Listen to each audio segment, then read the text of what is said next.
The reproductive systems themselves are actually quite sensitive to the space environments. If you are going to a forward settlement where the purpose is to establish a sustained multi-generational presence, then part of the criteria is probably going to be that you are that you have reproductive capacity. If you are, say, 500 million miles from anybody else on Earth, your entire society and the law and the command structure is all contained within those 8 people. Our biggest nightmare scenario is somebody snapping. We actually sent pregnant rats into space on shuttle missions in the 90s, and our chief of research at ASRI was actually the principal investigator for those missions.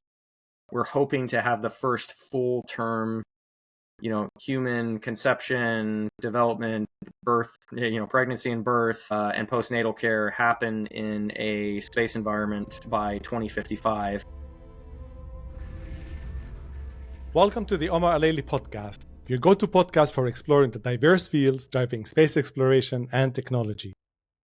I'm thrilled to be joined today by Dr. Alexander Layendecker, Director of the Advanced SpaceLife Research Institute, ASRI, an organization dedicated to understanding the critical human factors including sexuality and reproductive health, which are essential for long-term space settlement. Alex, it's great to have you on the podcast. Great to be here. Thank you for having me, Omar. Appreciate it. To ground our conversation, I want to tackle the question most people are thinking but rarely ask. Why do we need to talk explicitly about sex and sexuality in space at all, rather than treating it as a private issue astronauts will sort out themselves? So it's interesting that you actually framed the question that way. So it has actually been NASA's official policy for, going back as far as we can remember, that sex and sexuality was something that was private and it was on the astronauts themselves, that they would deal with those issues. NASA has always had a very strict policy of that's not something we look into. We don't study that. We're not studying it right now. Despite the fact that NASA has co-sponsored and sent up reproductive-based experiments, using small mammals and other animals in the past, like a Medaka fish, in a joint experiment with the Japanese back in the 90s. So reproduction is something that NASA has very lightly dipped a toe into, because I think there are biosciences subject matter experts at NASA who recognize that reproduction is going to be indispensable to doing a lot of the things that humanity is currently projecting that we're going to do. And we have been projecting for decades that we're going to go do these things. We're going to go settle Mars. We're going to settle other new worlds and, have giant space stations with large populations of people in space environments. And that is the stuff currently, of science fiction that we've been talking about, but also developing engineering plans for. So NASA or at least individuals within NASA, and certainly also other national space agencies around the world, like JAXA, Russia's space agency. The Russians were actually the Soviets. The Soviets were actually the first to ever send up a mammalian reproductive experiment back in 1979 in the form of a biosat. So the public contribution to it, whether the public knows about it or not, has been there to a degree.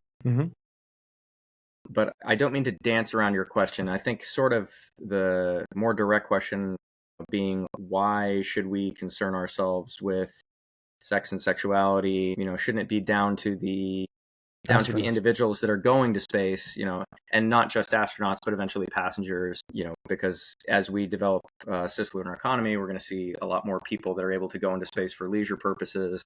So looking after people's health and making sure that health is safeguarded, not threatened in any way, is going to need to be one of the top priorities of a lot of these, new commercial entities like SpaceX and Blue Origin that have publicly broadcasted their intent and their plans to bring many passengers into space in the future. That seems to have shifted. For an expanding industry, public health is a public issue, and if you cannot guarantee the safety of your passengers, then you don't really have an industry. And there's other things that come into play here, things like, insurance and just the larger overall business infrastructure that we'll need to, to apply to the cislunar economy. Okay. And all the new passengers that will be going up there. A really, really big part of that, of the public health portion of it, are the risks and exposures that people are going to be subjected to, but don't necessarily have knowledge right now. But just because they aren't aware of it does not mean that the danger does not exist. And I'll preface, this whole part right here by saying I am actually a huge advocate for going to space, for space travel, for developing a cislunar economy. I think there will be massive benefits to it in almost every channel you can think of, from economic, geopolitical, social. There will be a lot of benefits to us developing a cislunar economy and continuing to expand humanity into space. So I'm a massive, massive advocate for it. However, also, when it comes to the medical side of things, I've always sort of taken stock with the realists that, hey, we are sending people into the most hostile environments known to humankind. This is the worst kind of environment possible for your health in every sense of the word. So we need to be smart about it.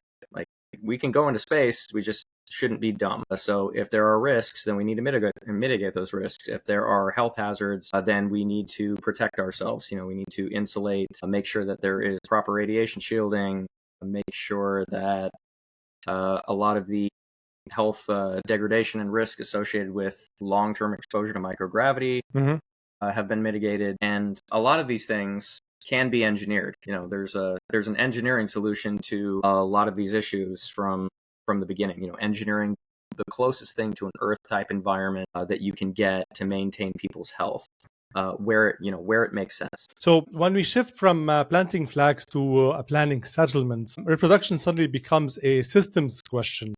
How do you explain to engineers and mission planners why fertility and family formation have to be treated as a mission critical, not as a side issue for some distant future? Frankly, just math, I would say. If you look at the timelines that these folks are projecting, for example, I think it was 2032 at the latest that Elon Musk and SpaceX were wanting to send a ship, with I think 100 human beings to Mars to take the first steps in building what they hope to become a 1 million-person city on Mars eventually, which is that's an admirable and lofty goal. But just when it comes to general human health and getting those fully grown human adults there alive, you have to consider the fact there's over 300 lifetimes worth of radiation in interplanetary space that those folks are going to be subjected to just during that one trip. So they're probably going to arrive with some significant issues if they even arrive alive and functioning. When it comes to the reproduction side of things being mission critical, you cannot have a settlement or a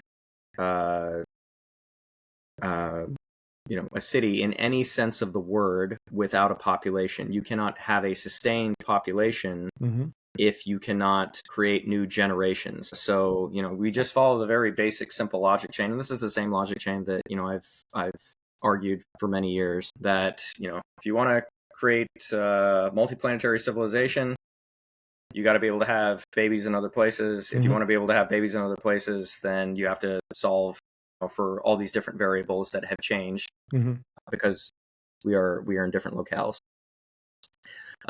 So if they do want to meet the current timelines that they have, where they're starting a city and then eventually they're going to have babies in those places, how long do they expect to wait? And also, how are they going to engineer the city? What is it going to look like really? I can tell you that to get the same level of radiation protection if you were living on the surface of Mars that you would get when you were standing on the surface of Earth, say at the equator, you would need to tunnel about 14, 15 feet deep into the Martian regolith and live in tunnels, effectively live like ants or earthworms in underground colonies just to have enough regolith mass above you that is equivalent to the protection that we get from our magnetosphere and from the mass of Earth's atmosphere above us that, stops those ionizing radiation particles as they try to penetrate coming from the rest of the universe or from the sun. The dream that they have, the one that's depicted in all the pictures with all these glass bubbles on the surface and people walking around in suits on the surface, that is not what the reality of it is actually going to look like. The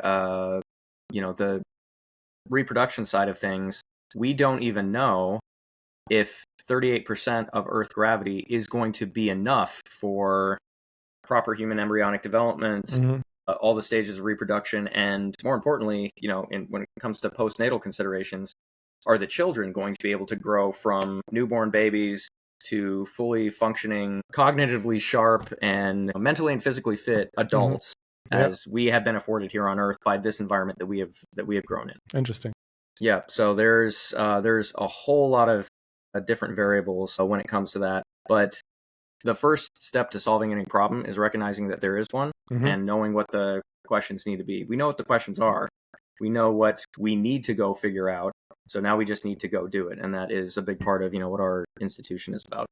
Great. So you've built ASRI around the SHARP roadmap to structure this entire field. If you had to explain in concrete terms what problem ASRI is trying to solve and how the roadmap breaks down, how would you describe the end state you're working towards? So I would say in terms of end state, what we're looking for is and I'll go over SHARP here in just a moment, but to sort of answer the last part of the question first, the end state that we're ultimately going for is safe and healthy and functional human society somewhere else, and that is going to mean safe, healthy, functional babies and reproductive processes that can happen in places other than Earth. And if the environments that we are going to are not adequate to meet those, they don't meet the parameters, then we need to engineer aids that will help bring those parameters into, sort of what we would classify as a green zone.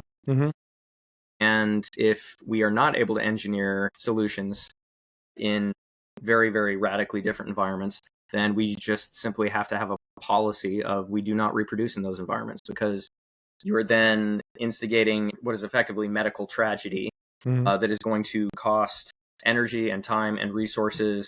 When you're in these extreme isolated situations, very, very far from everybody else, hundreds of millions of miles, the entire society is 8 people, 100 people. And when you're in those frontier type situations where every calorie counts, where every breath of oxygen has to be, there's a very fragile ecosystem that you have to maintain.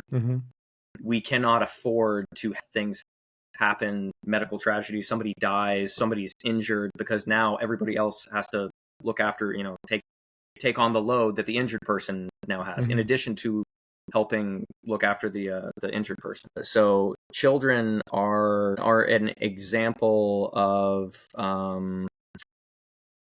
members of society who are not yet, they're not yet going to be contributing to the overall ecosystem, and that's fine. They're kids. We need to let them be kids. We need to let them learn and develop and grow up.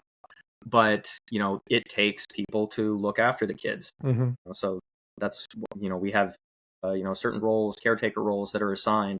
In modern society, we have daycares, and obviously the kids go to school, and for that portion of the day, their teachers and their caretakers are looking after them. And then when they go home, they have their parents. And so we have developed these models that we are going to need to apply in these new micro societies that we create. But again, in those extreme environments, we cannot afford to have sort of anomaly situations.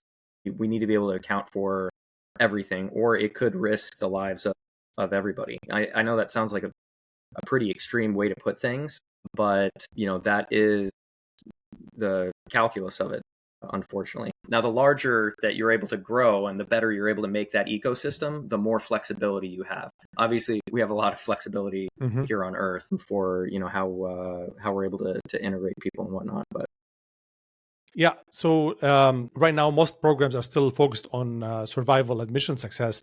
Well, my question was, what changes in our assumptions once we say this crew is not just surviving in habitat, we want to now start building a community there?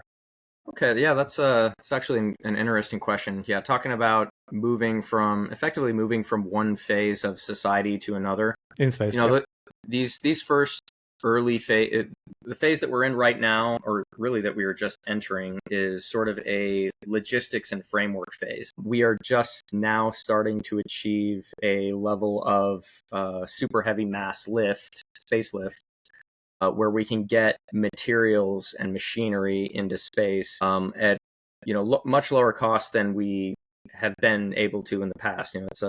It's a process. It's that economic curve, and then one day you hit that inflection point, and everything shifts, everything changes. We are right on the cusp. My personal belief is we are right on the cusp within these next 5 years or so of hitting the economic inflection point where we will hit that logistical drop off, and we will be able to start developing mass logistics for space, at least for cislunar. And then once we get into cislunar space and we start developing infrastructure out there, then you have the please pardon the pun, the working space that you need to develop other things. But what shifts with having all the logistics in place is now we actually have a canvas to build on, and that is where you should be able to start building the type of facilities and access that as I keep referring to them, regular everyday people, space passengers are going to want to go visit. They have to have something to go and experience. There have been a lot of sort of visionaries, quite a few of them before their time. Some of them are still around who have envisioned things like, sports in space, and they generally don't like the term space tourism, some of them. But, you will have certain industries that it makes sense to do business in space. Biomedical and pharmaceutical manufacturing has been brought up a lot. Despite I have some of my own qualms when it comes to the logistics of this, but a lot of people have talked about space mining as an example that's given very often as the foremost example. Oh, there's a lot of raw material up there. We can mine it. Now, space data centers is coming up. Oh yeah, data centers in space, solar power collection and beaming, and there's a lot of very neat sci-fi type discussions that are happening that we hopefully we'll be able to turn into science reality here in the coming decades, and hopefully to the greater benefit of the whole species and the whole planet. But I see that we'll probably have a big cultural shift once again when it comes to how we think of and how we experience space. We may even have a sort of a series of societal shifts. I'm sure you're familiar with something called the overview effect. Yeah. Which, when you look at the Earth from... Yeah, when you see the Earth for the first time with your own eyes from space, and you realize how fragile the Earth is against, against the giant black backdrop, and you realize how sort of pointless a lot of the, the squabbles and the day-to-day arguments that we have with each other as humans on the planet are, because it's us against the rest of the universe, sort of. And do you think that those several shifts in the view of the social society's view, especially when there's space travel en masse, will help us get more comfortable of having children and communities and on different planets or in orbit, right? I certainly think it would make people more open to it. I think people are open to it now. People are very bought into the idea of, oh yeah, let's go do a city. Certainly Elon's sort of core following are big believers in, we're going to put a city on Mars. Like we can do it. And to SpaceX's credit, from a logistics perspective, they've been doing great things when it comes to engineering space logistics and fixing they identify a problem, they fix it. It's good on the next round, and they keep marching forward and putting stuff in, putting rockets in space, big ones. So that, along with market competition, is going to lead us to that inflection point when it comes to cost per kilogram for space lift, which is going to trigger off the logistical framework possibility. And once you have the logistics in place, then you can think about things like public health and policy regulations, and also things like rescue. some of the studies that I've done have been in the area of space rescue and how important that's going to be. The same as ambulance services would be, important if you're going to have a city here on Earth. You need ambulance, you need fire, you need police. First responders and rescue and stuff like that. So these are all things to consider when you think about Maslow's hierarchy of needs. So the overall picture, I think, once we get past those first couple layers of the hierarchy, can get really, really exciting really fast with regard to what people will see the possibilities are. But to circle back to what your question was actually about, the biggest issue right now, and this is part of the problem that ASRI is wishing to solve, one of the big things that we're looking to do as an institution is to be a public communications platform to make sure that people are aware that there are issues, they do pose dangers, and these are real scientific problems that need to be solved. Because if the public doesn't know, they cannot back or advocate for anything to be solved. So that is part one, is helping the public realize that there are problems. There is this need, and it is coming very, very soon. And there are a bunch of problems preventing that need from being fulfilled. So now we need to do the research and engineer the solutions that are going to, satiate all of that. Okay. So you've mentioned two levels of hierarchy in the hierarchy of needs. Let's move to the third level, which is relationships. In practical terms, how do intimacy and long-term relationships and the possibility of children become constraints that show up in mission planning and crew selection and habitat design rather than it being treated as a off-limits topic? Yeah, that's a great question, actually. And the most straightforward answer, it is going to depend on whatever the mission's strategic objectives are. If your objectives are to go to set up an outpost, a military outpost on a far-off asteroid in the asteroid belt somewhere, not going to be as important. If you are going to a forward settlement where the purpose is to establish a sustained multi-generational presence, then part of the criteria is probably going to be that you are that you have reproductive capacity. So if you are already, technically sterile, you're not able to have children. There's artificial ways to do that now. You can go get snipped. You can get your tubes tied. That would probably be a disqualifier for that specific type of mission, because the mission is to go settle and, I know we don't like to use the word colonize anymore, but basically be able to, to continue the multi-generational chain. I'm just because you said before that there's restrictions on the people who are going to be deployed frontline, like they're not allowed to have reproduction. But when you deploy people in the front line in space, how can you control and stop fraternization between the troops there, and how can you discipline them or take action against it? Well, to give you the most honest answer I can, you can't. You can't stop it from happening. And honestly, it is going to happen. In fact, I think there will probably be an increased likelihood of it happening because the environments are so much more isolated and so much more extreme. Exactly. And because we are human beings, it's like we lean into things that, we find comforting or that fill, that are going to fill a void. And sex is one of the most, historically, one of those biggest things for us, because it is also, it's an act of intimacy. It's an act of, often it's an act of connection, saying. It's as far as if you are in an extreme micro society, you only have 8 people out there. This is actually part of what ASRI is seeking to study and sort of help determine policy parameters for how we approach this overall, the overall mission structure.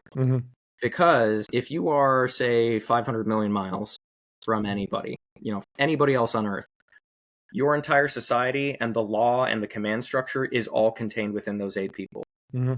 Our biggest nightmare scenario is somebody snapping. This has actually been depicted in a lot of sci-fi films, and there's a few I can think of off the top of my head, where one of the members of the crew, the environment makes them go crazy because it is a very, very extreme, very scary, stressful environment, and stress breaks people down in big ways. And when you have it sustained over a long period of time, yes, people can have mental breakdowns. People can go, they can sort of go off the rails. That is always a risk in space. When you bring relationships and romantic rivalry into it, jealousy, things become a lot more dangerous, a lot faster. So that is definitely an area of concern, especially among small groups. So, if we send a mission that has 4 males and 4 females, and then one of the males basically loses his mind and kills all the other males, now it's him and the 4 females, and he may be, because I'm just using this as an example, because males tend to on average be larger than females, obviously, and tend to have more strength and in overall bodily strength. So you could end up in sort of a nightmare scenario where establishing dominance and exactly. It's return to the laws of the jungle, but now those 4 females are having to fight back against this person who already killed the other 3 crewmates. Now that is an absolutely sort of top tier nightmare scenario that that's the kind of thing that keeps me up at night thinking about, worrying about this kind of stuff. Now, far based in the future, obviously, we're not getting to that point yet. And hopefully by the time we do, we will have done plenty of research, through analog missions and a lot of other mediums that we are able to set really robust parameters. We have really, really good mission planning protocols that can an ounce of prevention is worth a pound of cure. We'll put it that way. That can help us forego the vast majority of those types of scenarios in the future. I'm not saying that things like that will not happen, but that is a significant concern. Before we touch on reproduction, microgravity is already reshaping every major system in the body. Which aspect of this global deconditioning do you see as most directly threatening to sexual function and reproductive capacity? So the reproductive systems themselves are actually quite sensitive to the space environments. I mean, so we'll take radiation and put it off to the side for a moment. But obviously the gonads are very, very sensitive to radiation exposure. Long enough of high enough levels of radiation exposure can lead to permanent sterilization. We have seen that in radiation sites around the world. Obviously, radiation. Yeah, the next question will be radiation. With regard to microgravity, the deconditioning of systems, and especially when it comes to things like organogenesis and macular degeneration, and that's sort of a 2-part thing, because organogenesis is more going to be on the side of baby developing in the womb, and macular degeneration is also baby developing in the womb, but also impacts the mother. Okay. So a really interesting thing that we have observed from mammalian experiments of rodents, rats, and mice that have been exposed to space, that we actually sent pregnant rats into space on shuttle missions in the 90s. And our chief of research at ASRI was actually the principal investigator for those missions, a couple of them. So we did see as a effect there that the uterine muscles of the rat mothers had been impacted. They were actually considerably weaker. So there were fewer uterine contractions and there were weaker contractions when delivering the babies. Okay. So that already, that is a significant impact to just the process of birthing. When we talk about degradation of virtually every major system in terms of mass because of the lack of gravity in those microgravity environments, we've seen fully grown adult astronauts with 20% bone atrophy, degeneration and muscle atrophy. We've seen the heart has actually lost mass, grown significantly weaker. It doesn't have to pump as hard because it's not pumping against that same level of gravity. So we have seen that level of degeneration happen in fully formed, highly physically fit, exercising, doing all the right things with everything on a schedule adult astronauts they tend to be sort of very prime physical adult human specimens that go through the selection program and get sent up into space. Now I want you to imagine those same effects, but imagine them compounded over time on a developing fetus. Mm-hmm.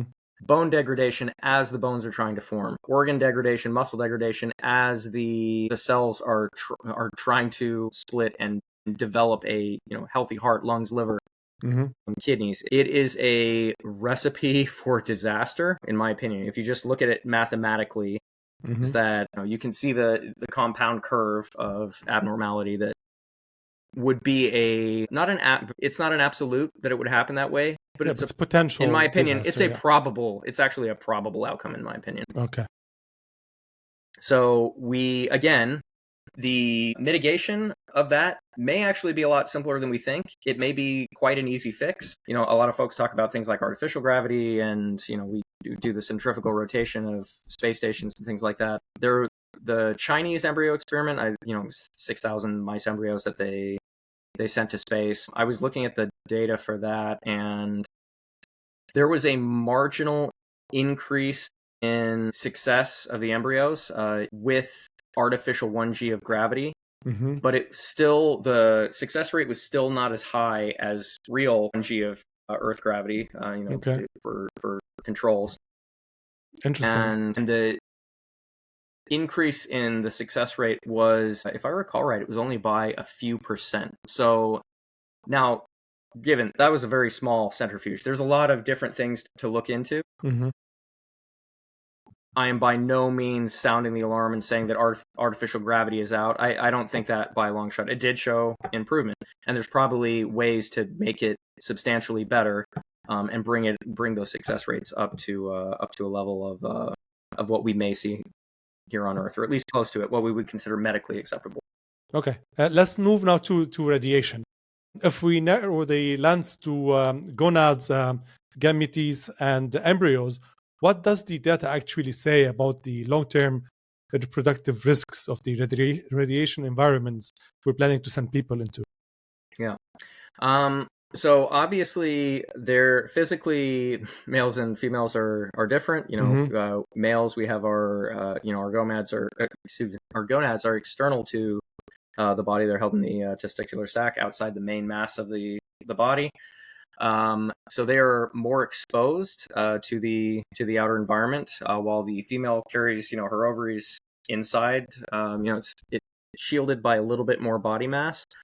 But also there are differences in how we produce our gametes. So males, we produce tens of millions of sperm every day.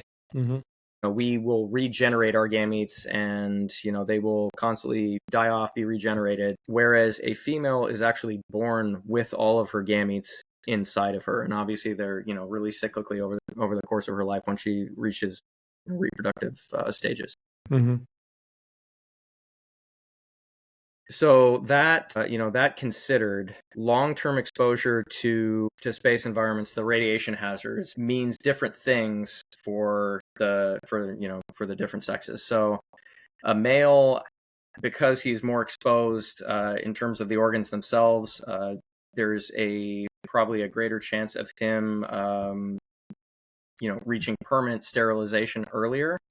But if his organs are not, damaged in any significant way, he can go back. Once he gets back to Earth, he can generate new gametes, and he's going to be fine. If if a single sperm gets hit by an ionized radiation particle and gets destroyed, then there's another tens of millions of other sperm that are going to replace it, and a lot of sperm are non-viable anyway. When it comes to fertilizing the egg, so there's only so many viable sperm, and the chances of all of them getting taken out are pretty much negligible.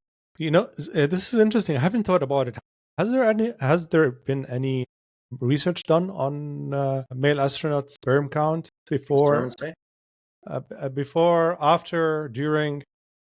As far as before and after, no. We're not great about tracking astronaut health after having flown in space.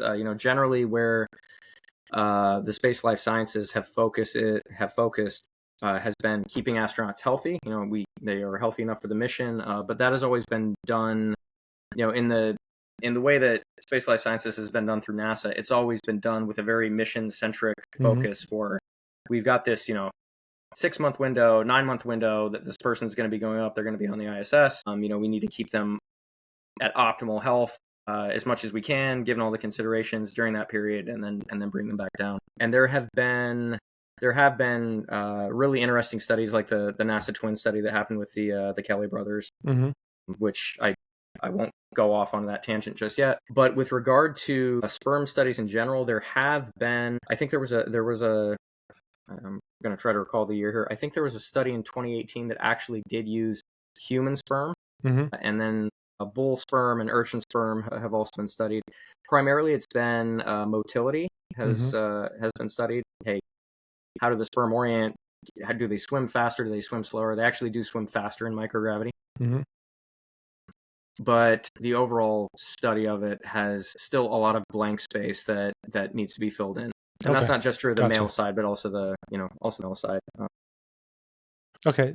Speaking about the female side, you've been vocal about the blind spots around female physiology and partial gravity regimes like the Moon and Mars.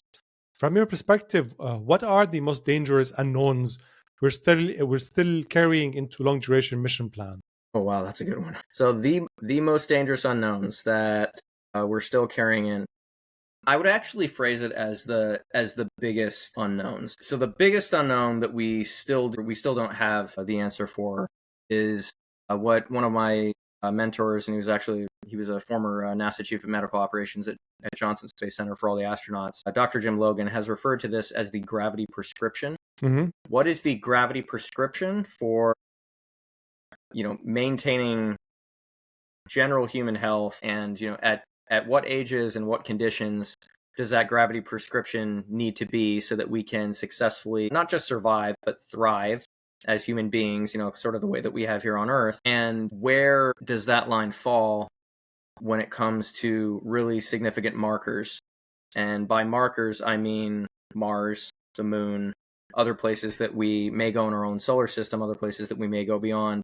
Because when you land on the surface of Mars, you've got 38% Earth gravity, and you're not getting any more. There's things that have been suggested. We could put in centrifuge facilities and things like that. But as we've seen with the Chinese embryo artificial gravity experiments, I don't think centrifuges are going to fully cut it. So we have to understand: does Mars fall above or below the line of what will be considered acceptable for the gravity prescription? Also, the gravity prescription is going to differ if you're already a fully developed and functioning adult, over the age of 23, you've fully matured out as far as physical growth goes. And if you're or if you're a fetus or a baby or, a small child or a teenager even, we often use the phrase, kids grow like weeds. Their cellular division is happening at a much, much quicker rate than ours is. So if you, this will swing us back to sort of the gravity, or sorry, not the gravity, but the radiation side of the house. We already know what certain levels of radiation exposure cause abnormalities and things like drops in IQ if exposures get above a certain level.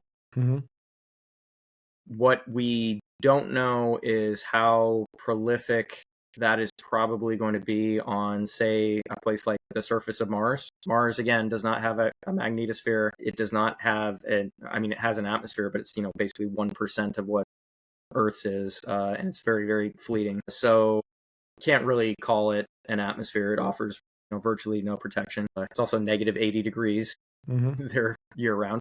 Yeah.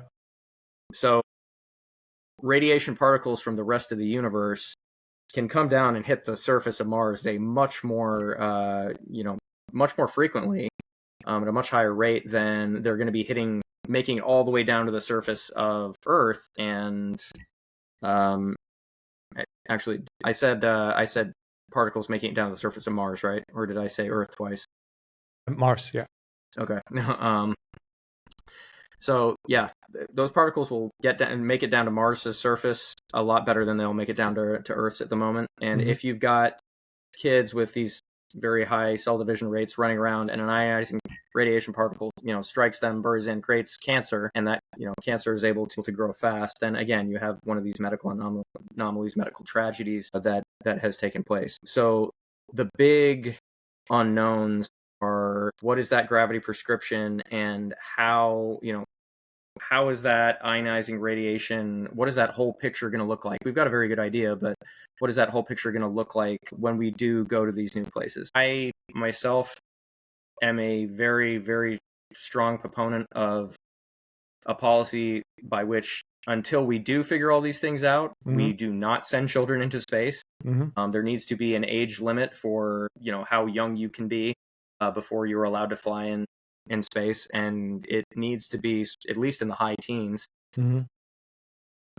So certainly I would rule out small children going into space environments, just because right now we just don't know enough. We don't know enough to make a really sound ethical medical decision. So until we gather a lot more data and are able to build much more solid parameters, as far as policy goes, then that should be sort of just a no-go. Obviously, NASA already rules pregnancy is a mission disqualifier for sending somebody into space. So, that already exists as a marker. So, we need to expand that and apply that to our younger Earthlings here until we know that we are going to be able to keep them safe. Perfect. So animal studies are often cited as proof that it basically works. And what I mean by that, like when you read the rodent and other model data on fertilization, implantation, and early development of Earth, what are the key caveats you think people either miss or underplay? So far as using the animal models to say that, oh, we're able to do it. Yes, exactly. Is that what you're getting at? Yeah.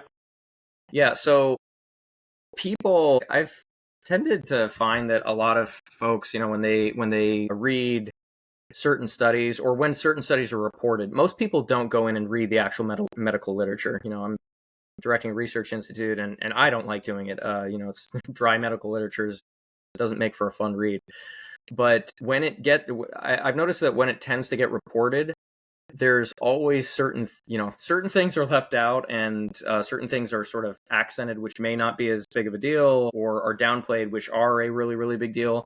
Always sort of to fit a frame or fit a narrative. And I know that's been going on throughout all human history. But if you're not reading the direct papers themselves and the findings themselves, which are just raw reports of, hey, this is the data, this is our findings, this is what we're able to extrapolate from it. There are a lot of things that you can read in between the lines. For example, I brought up the Chinese embryo experiment earlier. So the big thing that was reported was, we can do it. Like we have determined that, we're able to, have successful embryonic development. But again, you used the word caveat earlier. There's a huge caveat to that. Yes, technically it worked out, but the rate of success was substantially lower than what we would consider normal or baseline. So it's this, actually serious case of degradation that's being dressed up as success. And we miss, in the noise of that, we miss the fact that we have a lot of work to do here. There's obviously something that's impacting this in a negative way, and we need to mitigate whatever that is. So people immediately latch on to the success narrative and say, okay, that's that, check mark, we're done, let's continue on. But when they actually are faced with the medical realities in these environments later on, they're going to be in for a really, really rude surprise. If we were to just go and try and reproduce in space right now and just see what happens, using human babies effectively as lab rats, which is, completely unethical, but, you would see, almost certainly, lower IQ rates. This is assuming the baby even healthily develops, even survives the full-term pregnancy, but you would probably see significant developmental abnormalities in the children that did make it to birth. And that is not an ideal situation for anybody, not the mother, and certainly not the kid themselves, because they are the ones that have to live with that fallout. They're growing up having been shortchanged the healthiest environment that we could have offered them, because we were lazy. We didn't want to do the work and do the investigation to make sure that they were protected. I think that's a very short-sighted approach to how we continue to go into space. And when I say we go into space, I want everybody to really think on that sentence. Us going into space is about humans going into space, human beings. That's the whole point. Like us going out and exploring the stars and settling other places. If you cannot get human beings safely commuted to and maintained in these new exotic places and worlds, then quite literally, what is the point? And again, the reproduction side of it comes down to continuation. If we can't get there, great, we can get there and we can keep adults safe and healthy, but we can't have kids. So now we die out after one generation and that settlement is gone. It's over. It becomes a memory. So yeah, I don't know if I fully answered your questions there, but that's definitely something that I've noticed, is that if you really do get into the literature itself, it becomes very obvious that there's still a lot of work and a lot of research to be done. And we're fine with that. Like, that is totally fine. That's any problem that ever needs to be solved. You just need to go get the data, map everything out, figure out where the issues are, correct for the issues, and move on. Then we can move on. But it's not as simple as, declaring victory and signing off. Yeah. Could you walk us through what Rodent Research-20 is actually studying in the female mice, and why ovarian function, fertility, hormone signaling, and bone loss under spaceflight conditions matter so much for women on long missions? Yeah, absolutely. So Rodent Research-20, and just to adjust the record, so I have not been directly working on Rodent Research-20 myself, nor have ASRI, but we are in a strong support role of Rodent Research-20, as far as making sure that the original research team, which is based at University of Kansas Medical Center, has the support and the funding that they need to continue the research. So to give a really brief history of the project, Rodent Research-20 started, the planning for it started back in 2013. It was a collaboration between NASA Ames, Biosciences Division at the time, between who is now ASRI's Chief of Research, Dr. April Ronka, and Dr. Lane Christensen, who is the lead principal investigator They put together a plan to send female mice into space so they could study sort of the long-term effects of spaceflight on multiple systems, but particularly the reproductive systems. So it took, I think it was almost 10 years of planning before they finally did get to launch. They launched in November of 2023, and the mice flew, they sent 40 female mice, and the mice flew for 42 days in space. So they returned in December of 2023, which, when you think about it, is getting close to about 2 years ago they returned. In fact, I think it was yesterday, 2 years ago, that they launched to the space station, I want to say. Okay. That may have been the date. I'll have to go back and check. So 42 days in space, which in the life of a mouse is, it's not insignificant. It's probably around, about 9 months to a year for a human. And these were actually, I think you and I were chatting a little bit earlier, and I had brought the paper up. So these were, sort of your standard C57 BL6 lab mice. Okay. The interesting thing was that when they brought the mice back down to Earth, half of them were mated with male ground controls, and those mice did manage to successfully reproduce. They created a new generation of mice, which are called F1s. So the mice that flew in space were F0s, and their direct descendants, their children, were F1s. Those F1s were also mated and also had offspring. So we get into a second generation beyond those that flew in space. And I mentioned earlier, females are born with all their gametes, mammal females. So what was really, really interesting was that because the oocytes that females carry are actually generated 2 generations prior by their grandmothers. Okay. That means that the oocytes of the eggs of the grandchildren female mice of the RR20 experiment, had been exposed, or excuse me, they're basically the gametes of the grandmothers had been exposed in spaceflight, and so that meant that technically the F2s, through their gametes that they developed from were exposed to spaceflight. And when the F2s were born, it was discovered, very quickly became evident that their phenotype had been, they carried a significantly altered phenotype. So I think there was higher propensity for obesity in some of the females. I think also the males were also slightly physically larger. Okay. The cognitive function was actually slower. Okay.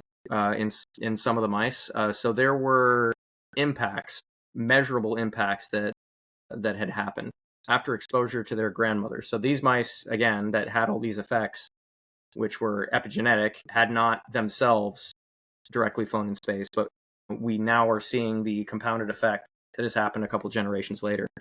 That has massive implications, when we're talking about genetics, when we're talking about the future of spaceflight.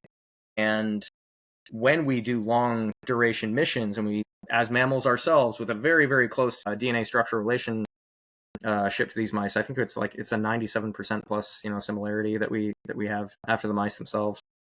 When we ourselves have these exposures, we can expect that over the course of generations, we may also have, phenotype alterations. Is that a certainty? Mm-hmm. No, not necessarily, but, the indications right now are pretty strong in that direction. It's a foreshadow, right? So there's a lot of different ways that you can take that information and run with it, but it does showcase that impact, that there are physical changes that we are going to experience, where we may genetically even evolve into a new subset of humans. Yeah, it's essentially a new strain of the species. It is really, really fascinating stuff, and these are exceptionally rare mice. Mm-hmm. But to finish out the story of what R20 is and why we're involved, so it was a NASA grant-funded experiment that ran for over a decade. It finally flew to space a couple years ago, came back down. They started making all these amazing findings that I just described to you. And right as that started happening, NASA gave them a call and said, hey, we've had Space Life Sciences budget cuts here at the agency. And this is before even all the major cuts that just happened in the last 6 months occurred. They said, unfortunately, we're not going to be able to extend your grant. We can no longer afford to support this project. So that was when the research team themselves reached out to us because they knew we were on their radar for who we are and what we're doing. This experiment, the fact that it deals with reproduction in space, is right up our alley. Mm-hmm. And while we weren't able to fund the project directly at the time because we're still largely a volunteer organization, but we did agree that we are going to do everything in our power to help them raise the funds to sustain those mice for at least another 3 years, so they can make the really, really exciting findings and see perhaps what the third, fourth, fifth, sixth, seventh, and eighth generations are going to be able to showcase. Okay. Because that is going to give us a blueprint for how we do things with humanity in the future. There's obviously a lot of more research that's going to have to happen between everything that they determine out of this experiment and where we go as humans. But it is a really, really solid start. And if we lose the experiment, which is what the risk is, then we have lost, I said this before in interviews, we've effectively lost what's a 10-year head start in this very, very specific niche area that is one of the most important areas to figure out for us to meet all those sort of strategic long-term visions of, settling on Mars, having a city. So this is important. What specific scientific questions would we lose the ability to answer for at least a decade, and how would that set back our understanding of multigenerational reproduction of Earth? Well, it would set back. I mean, certainly the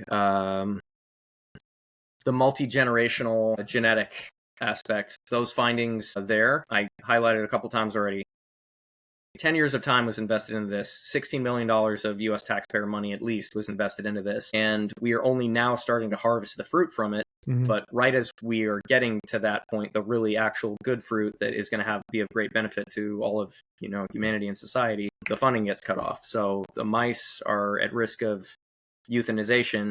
Mm-hmm. And we don't even know what we don't know yet from these mice, but we know that there's a lot of treasure buried in, locked in their DNA that we could, go for multiple generations after this current generation of mice, the F2 generation, to unlock. So the fields that would be the most severely impacted in terms of just the data that we would lose out on, that could, potentially help us take leaps forward, specifically genetics and epigenetics. There's a large overlap between the space life sciences and longevity sciences. So longevity medicine actually could have a huge boost from the kind of data that we're going to be able to extrapolate from from studying these mice. So a lot of different areas of just medicine and overall human health that we are going to lose out on. The reproductive side of it is just that's the most forward and obvious, because it shows us how reproduction is going to work in space. ASRI is already planning a series as part of the SHARP mission roadmap. We're planning a series called Cosmos, which is meant to study mice and rats, and basically take the former NASA and Roscosmos experiments that have happened in the past steps further and study the full range of the reproductive cycles in smaller mammals initially, hopefully so that we can garner enough data that we can feed that into significant large language models that help map things out, and we don't have to do as much experimentation or just overall finding using humans in the future. But what we're seeking to do is very, very progressively and in a measured manner build out safety parameters, measuring up slightly each time, so that we're never exposing test subjects to any more danger than they would need to be, any more than a regular space flight, for example, would ever garner them. So that is those are some of the areas that would be impacted. Cosmos would certainly be slowed down, I think, getting that off the ground literally and launching into that series if we lose the RR20 mice now, because if we are able to make a bunch of determinations that we were going to go for anyway with Cosmos, but just make them 5-10 years earlier than we would have done, that already that is accelerating us along the path of the roadmap to get to reproduction, which, as we currently have it mapped out, we're hoping to have the first full term human conception, development, birth, pregnancy and birth, and postnatal care happen in a space environment by 2055, which is 30 years from now. But from taking a very measured step-by-step process, that is our current projection. We should hopefully be able to speed that up as technologies advance, as medical science and knowledge advances. But the data from Rodent Research-20 is already beginning to provide a foundation for that. So, we're definitely looking to keep that experiment alive for as long as possible and make sure that people know about it and that we're able to spread the word, because humanity writ large stands to gain enormously from, amazingly, this little colony of mice that nobody knows exists. So, ASRI, you and ASRI have decided to step in to rescue a study and run a crowdfunding campaign. Mm-hmm. How can people, because this is going to air while still the crowdfunding campaign is still on, how can people reach out? So the simplest way to find the campaign landing page is just go to savethespacemice.com. We are going to be running the current campaign until the end of 2025. We may choose to extend that into 2026, sort of depending on what the situation is, and also another campaign that's going to be for the benefit of these mice that we may run with a partner organization, where we take the campaign that we currently have and we'll then merge it in to create a new campaign with them. With regard to the impact that people can have, of course, please feel free to donate, but especially to spread the word. Mm-hmm. Let people know that this, these mice exist. Please, go follow us on social media. We're posting about the mice every day. So if, you can share and repost those to your networks, speak with your friends and family and just people that, these cute little mice astronauts actually really do exist, and they are at risk of, their lives being lost, if you will. So, and we benefit in return. Yeah. Oh, yeah. Yeah. In the long term, and not just. I don't think that the data that they have will only benefit the current generations. It's going to benefit medicine here on Earth. I mean, the deeper we can get into the data, the more of it that we can collect, and hopefully, the more of these mice that we can generate and send to other universities and medical institutions. It is going to help us understand, unlock secrets of genetics more and more.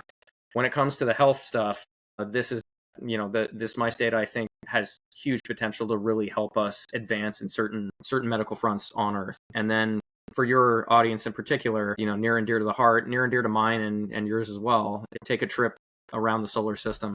These are all things that are going to require the highest understanding of human health and how our health, is impacted by space. Mm-hmm. And it's one of the data that the mice can give us is one of the shortest lines to making sure that we keep that health optimized. Yeah. So let's shift gears now from physiology to psychology. From the psychology side, how do isolation, confinement, and chronic stress in isolated, confined, and extreme or ice environments show up in libido, bonding, and relationship stability based on what we know from spaceflight, submarines, polar stations, and other analogs? So that's it. I've given you a lot of multi-tiered answer. This is going to be a multi-tiered answer.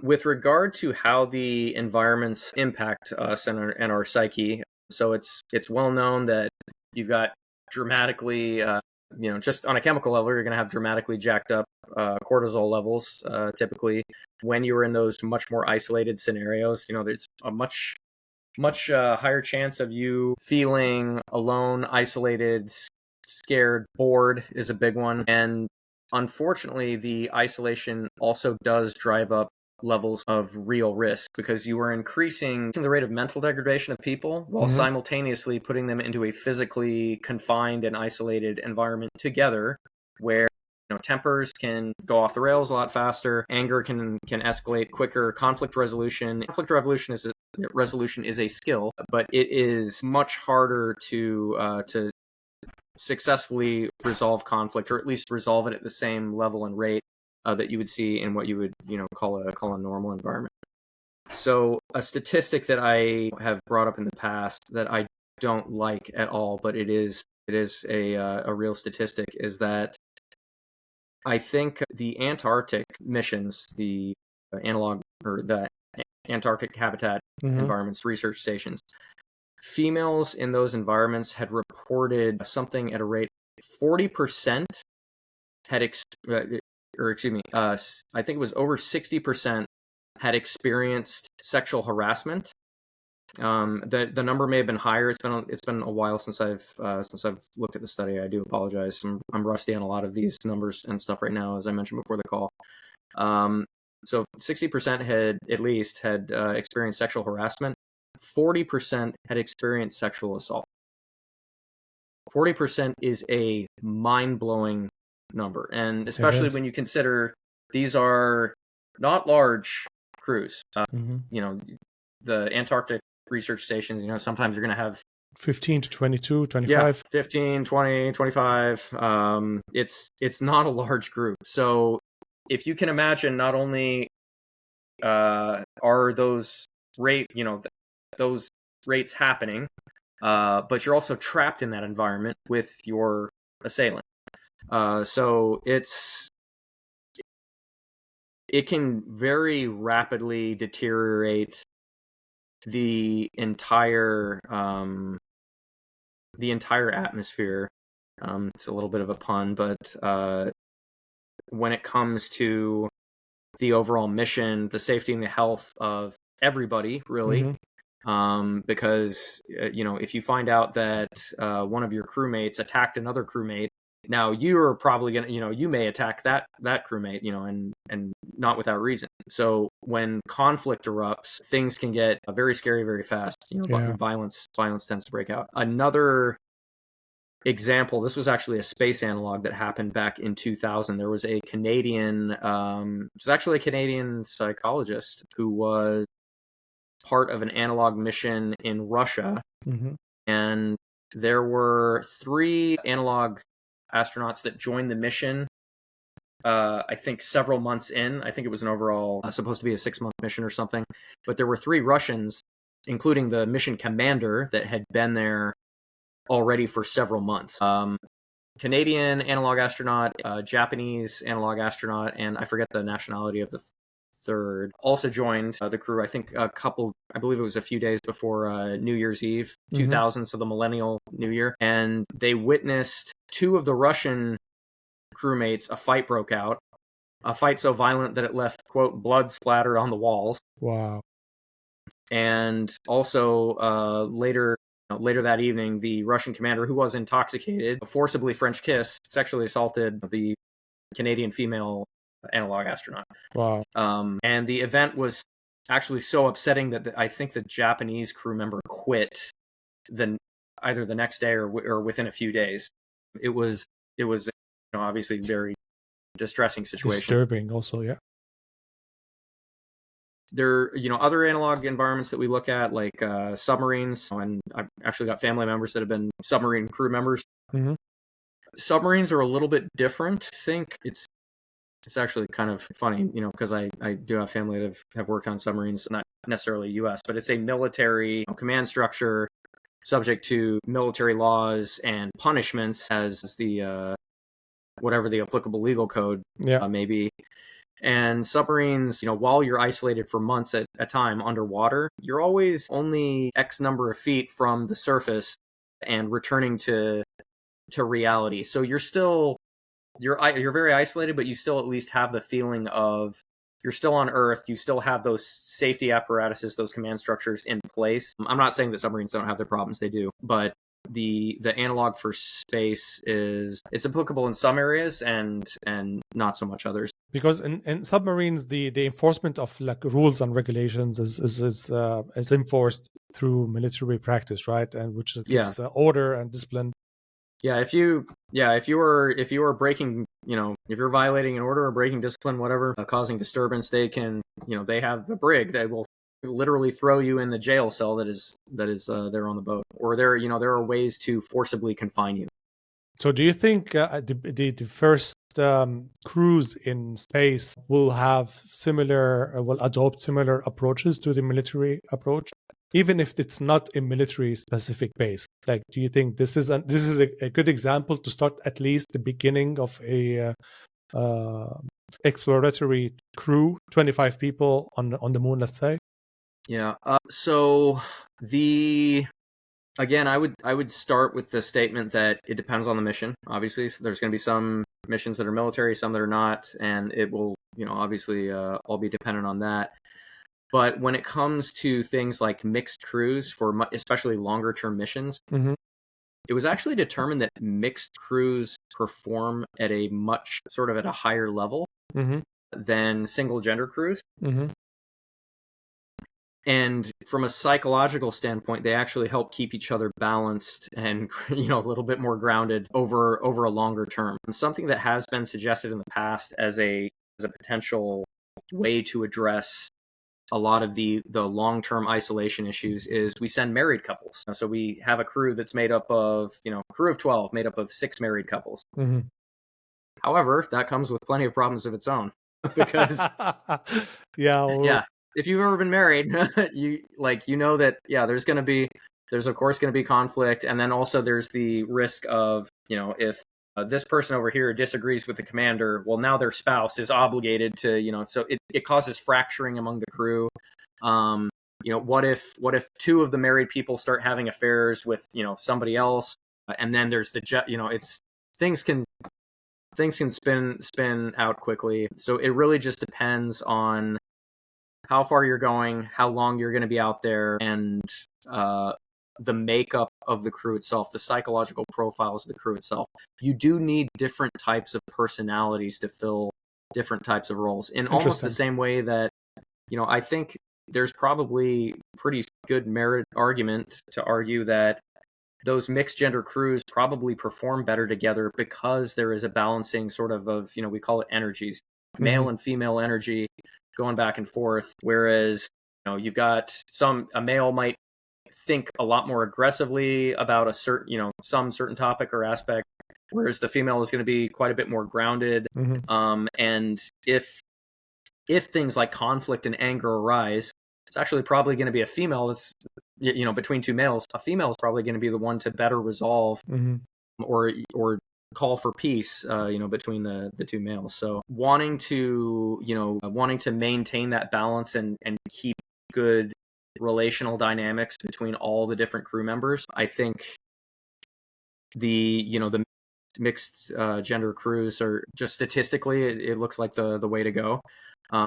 But sizes of crews are going to matter. Obviously, the larger the group that is going out is, the less isolating it is, because there's other humans to interact with and connect with. We have discussed, not only in mission planning at multiple governments and commercial agencies around the world, but also in our literature and science fiction, have explored all these different possibilities. We've talked about I don't know if you've ever seen the Alien films, but there's always these artificial robots that look and speak and with the white blood, seem very human. And there's a reason that they're designed that way, is to put people at ease, act as a member of the crew, but also have the benefits of being an AI, robotic entity. So I think that going forward in the future, as far as sending humans goes, unless it is a highly specific mission that has highly specific biological parameters, then mixed crews is going to be the most likely thing that we're going to see as a kind of regular practice. Okay. And speaking about mixed crews, practically speaking, how do constraints like limited privacy, cameras, biomedical monitoring shape sexual behaviors and intimacy? And what trade-offs would you want to see on the table when agencies decide how much to monitor people behind closed doors? Oh, wow. I mean, biometrics are important. We want to make sure that people are healthy and heart rates are staying at certain levels and everything. People aren't going into panic. But that being said, if I'm recalling this correctly, you've probably seen a lot of footage from the ISS. Folks don't always have their biometrics, hookups on them. They're not actively being monitored all the time. There are cameras, of course, but the people on the ground don't need to know every single thing that's going on. First off, it starts to feel very intrusive and kind of, an invasion of your privacy over time. For critical phases of, the mission, critical phases of flight, for example, when you're launching or you're doing some sort of extreme maneuver, of course, you want to be able to monitor the really significant metrics of where people's blood pressure is at, things of that nature, making sure they're not going to pass out from G-forces, etc. When it comes to privacy in crew quarters and sexual activity, I hope that NASA has made it pretty clear they want no part of ever dabbling in this kind of stuff. Yeah, but commercial companies, will NASA be also enforcing that on commercial entities?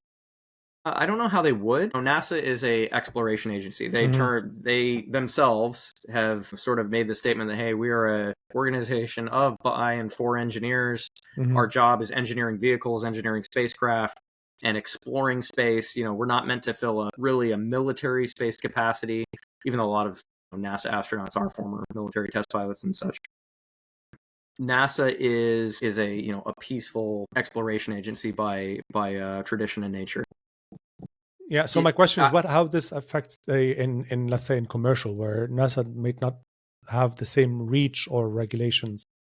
Yeah, I don't think NASA is going to become a regulatory agency. They certainly don't seek to become a regulatory agency like the FAA, for example. So the FAA, when it comes to airline passengers, has laws that apply to airline in transit and laws that passengers have to follow. If the crew tells you that you need to take your seat, sit down, then basically that's the law. You need to obey instructions of crew members to make sure that everybody stays safe. They have that authority. They're granted that authority. And same obviously for the pilots. The captain is in command of the aircraft. So you as the passengers, you have to obey that. And then there's also, I think, there's technically laws against certain types of activities that people will partake in on airplanes, like overt sexual activity and stuff like that. You can be Yeah. arrested for engaging in that kind of stuff, or any kind of drug use, or any other sort of behavior that is disruptive to the operations of what's going on in the aircraft. Do you think that the future of space, commercial space, especially on mass tourism, will enforce those kind of issues, or are they going to be like controlled? Or, and that's why my question about privacy. Will have, let's say? I think yes. I think you should expect. We all collectively should expect, if we're doing things correctly, that regulation and policy is going to expand as we expand these economic infrastructure into space. So if there is a spaceflight passenger service, just like an airline passenger service, there should be sort of an extension of regulations that go into that medium, that go into the environment of space, that apply to the passengers, so that everybody is kept safe. So I definitely see that happening. I think right now, technically, actually, the FAA does have dominion over space and space flight. Technically, at least I believe that's where the regulations have sort of been written at the moment.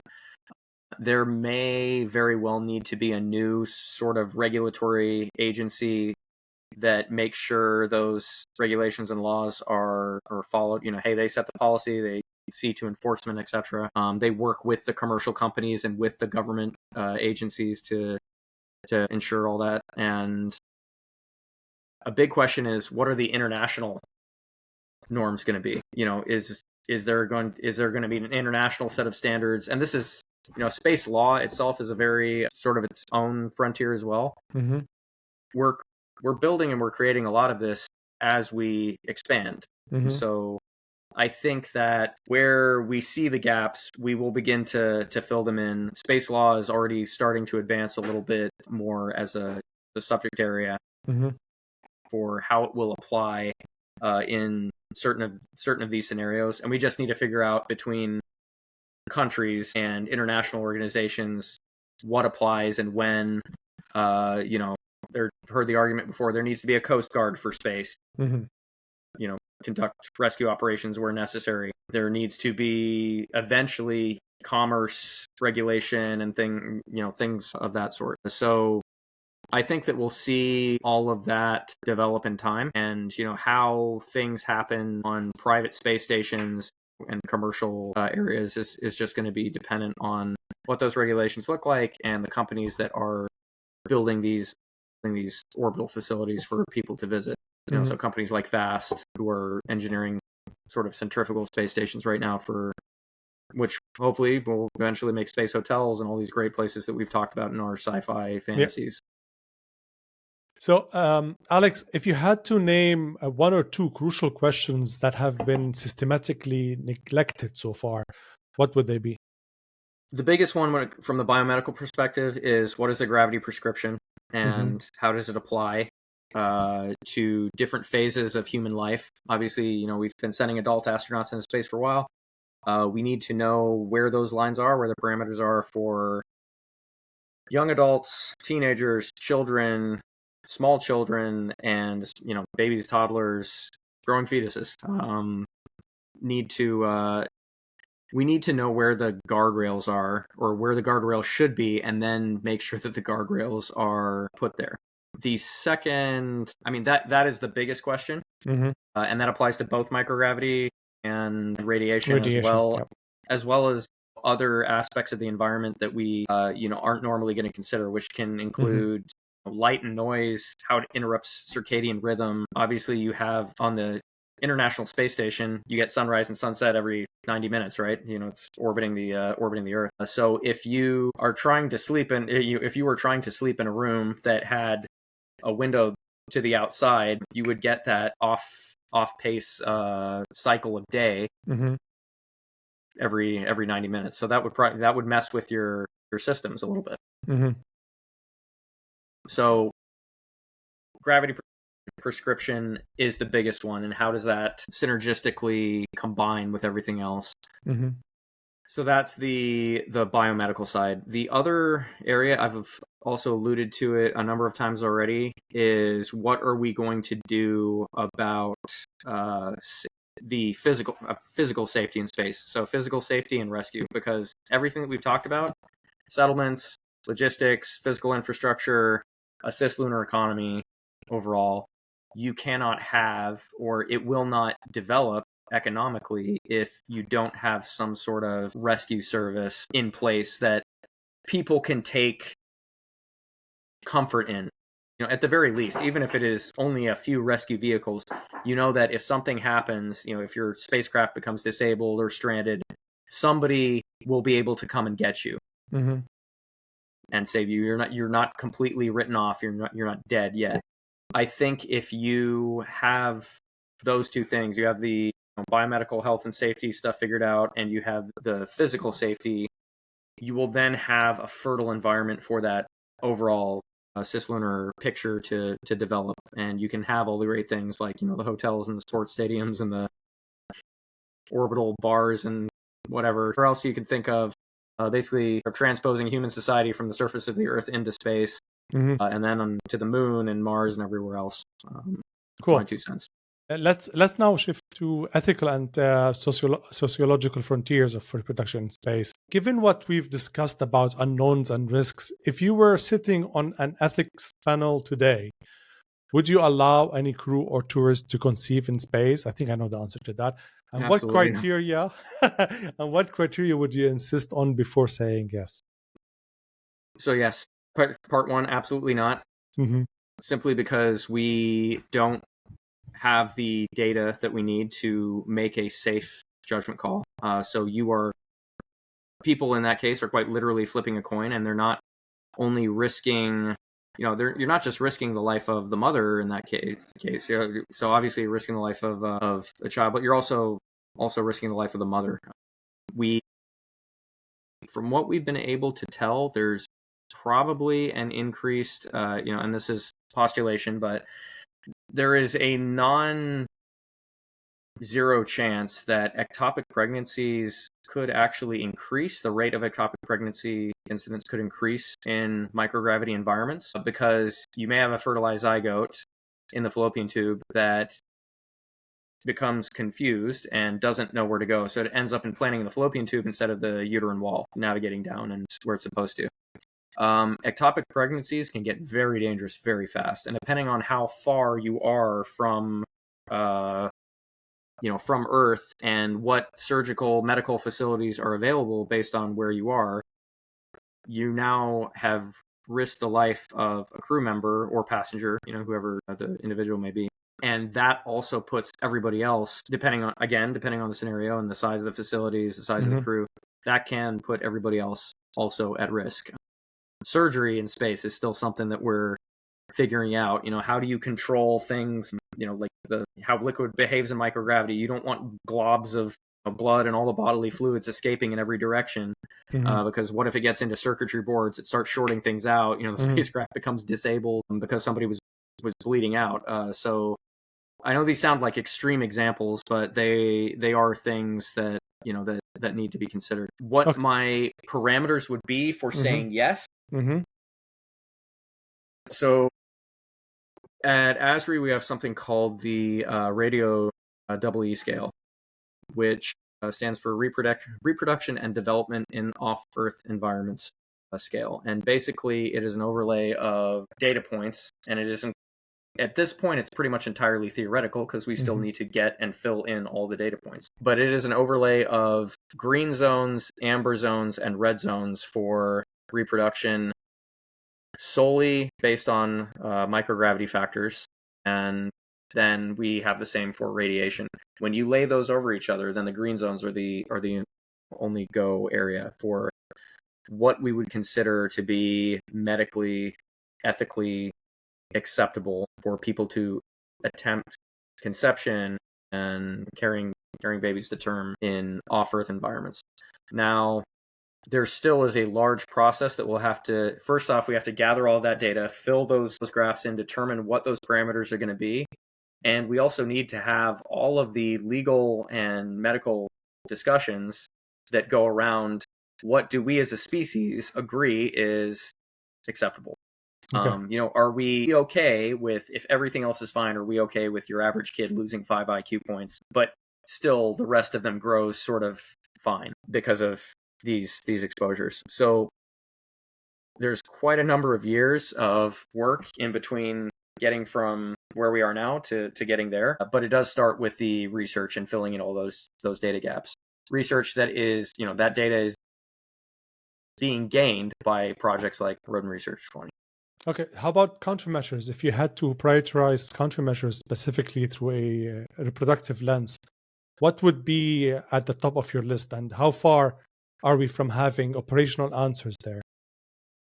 We're quite far, actually. So when it comes to, countermeasures, because people are going to have sex in these environments, that's a foregone conclusion, honestly. If understanding human behavior. In fact, potential for incidents may increase in certain isolated situations because you are, further pushed into each other's arms, if you will, by the extremity of the situation.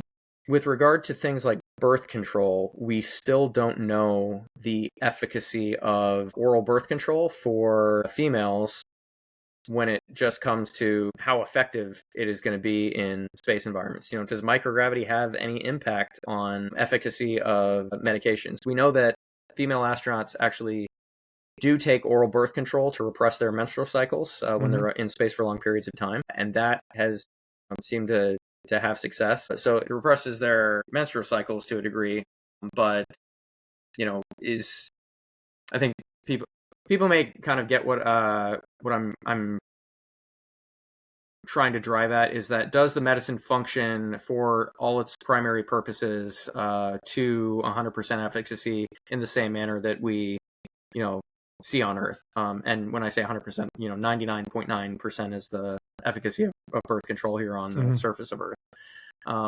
There's a lot of other factors, that come along with the environment, such as stress, etc., that will also come into play. But birth control is something that we need to research heavily and figure out, what are the lines there. That's something that pharmaceutical companies that are, producing these pills need to invest in and look into. And that is what our Asclepius series in the Sharp mission roadmap is about, or at least parts of it. A decent number of missions are allocated in that area. And then you have other countermeasures like IUDs and, your run-of-the-mill condoms. So surface tension and friction can be different in space. Will that cause, should we worry about condoms breaking more easily? Is there, are there going to be things like lubrication issues? This is more sort of along the lines of sexual function and response, but these are all areas that also need to be studied, understood, data gathered, and then we can actually start coming up with solutions. How would you brief a habitat design team on the line between enabling intimacy and protecting operations and safety? And what concrete design choices illustrate that trade-off in a way that they can act on? Yeah, when it comes to habitat design, I would say that ability to grant opportunity for privacy, intimacy, and maximum operational capacity, safety are not exclusive of each other. In fact, I think that first off, it depends on the size of your spacecraft. You have to allocate for the amount of volume that you have, livable volume, and what systems you need, what is related to the mission, what kind of equipment you're carrying, etc. But the best thing that you can do to give yourself the highest chance of mission success, all the key operational objectives already considered, would be to give your crew the best home environment that you can. Okay.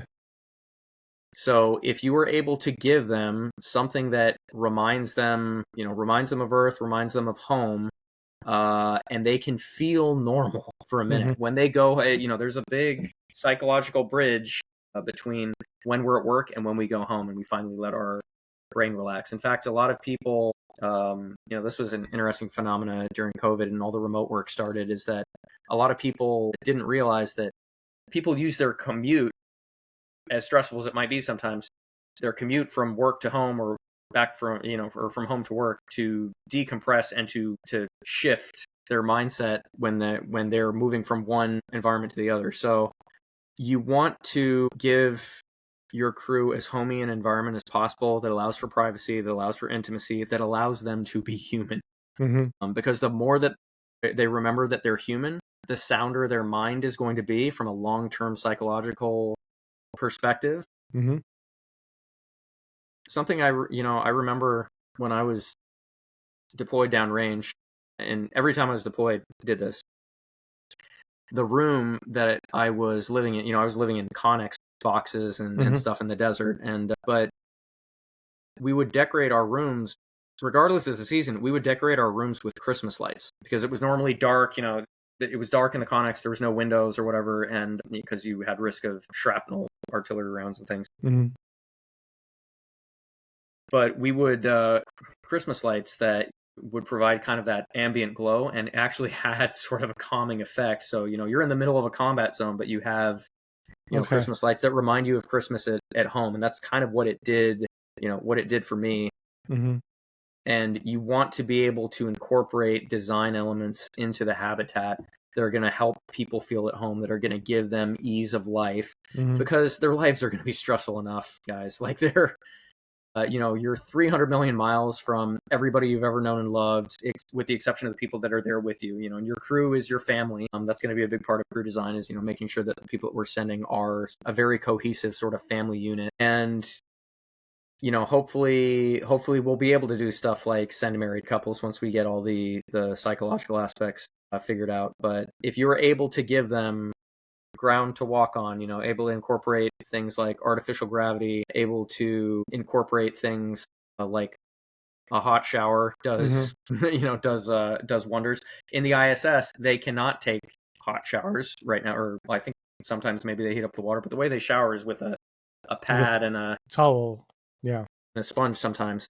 Doing that for 6 months, as a NASA astronaut, something you've worked your whole life toward, that's probably something tolerable. But now imagine it as this is the next 7 years of your life, or even 10 years, 20 years, or maybe the rest of your life. Maybe you're never going back to Earth.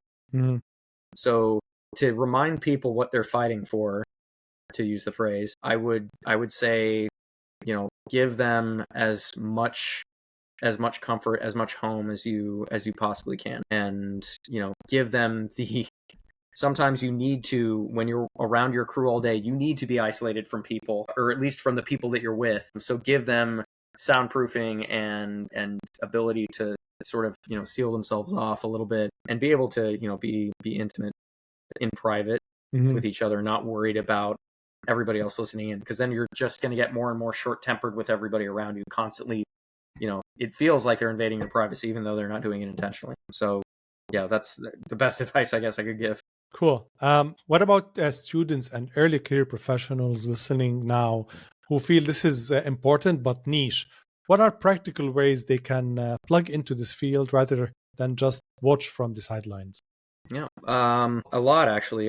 So we're sort of a first of our kind. Well, we're not sort of. We are a first of our kind institution. We're the first institution in the world that studies the full spectrum of, sexual health and reproduction in space. There are other organizations and elements out there that have sort of studied small parts of the overall pie.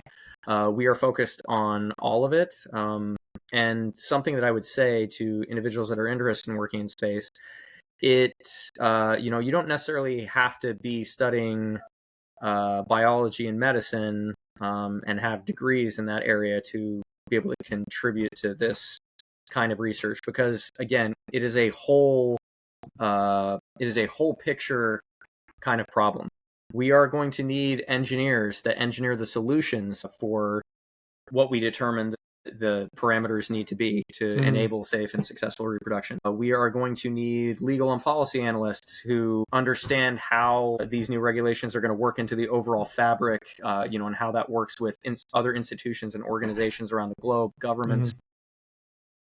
Obviously, we need physicians and biologists, chemists, folks that are going to be able to understand, geneticists, many, many different fields that can sort of apply in this area. And I would also say, if you are looking for guidance, I mean, obviously university programs and everything else, things that people are likely already doing, trying to get involved in this area. But also, feel free to look us up and to reach out. We're at ASRI.space, ASRI.space. And, we do have a research fellow program. We have an intern program for undergraduates, and we are looking to continue to build out a cadre of researchers that are going to be the ones to tackle this head on.